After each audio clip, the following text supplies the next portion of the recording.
কয়েকদিন আগেই বিয়েবাড়ি ছিল, আর সেই বিয়েবাড়িরই একটা লুক তোমাদের সাথে শেয়ার করছি। শাড়ি পরতে আমি একদমই অভ্যস্ত নই, তো তারপর চটপট আমি মেকআপটা করে ফেলেছি। যেহেতু দিনের বেলা ছিল, খুব লাইট রেখেছি, লাইট ব্লাশ ইউজ করেছি, এটা আমার খুব পছন্দের পার্ট।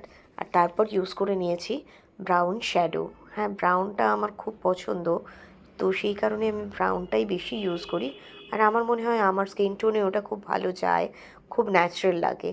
আর তারপর আমার চুলটা যেহেতু বেশ কার্লি, তো সেই কারণেই মেয়েকে বললাম যে একটুখানি স্ট্রেট করে দিতে। তো ও অনেকটাই চেষ্টা করেছে, যতটা ওর পক্ষে সম্ভব হয়েছে।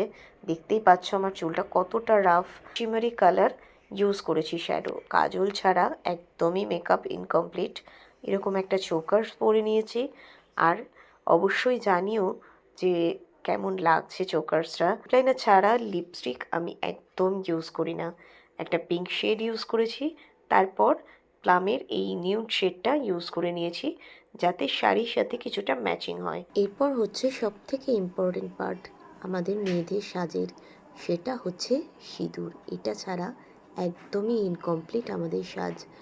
আর কি বলো তো, বাড়িতে যেহেতু আমি অভ্যস্ত নই, তো সেহেতু জায়গার খুব অসুবিধা হচ্ছিল যে আমি মোবাইলটাকে কোথায় রাখবো। এটা একটা বড় প্রবলেম হয়ে দাঁড়াচ্ছিল, কারণ ওখানে যেহেতু সেরকম কোনো জায়গা নেই।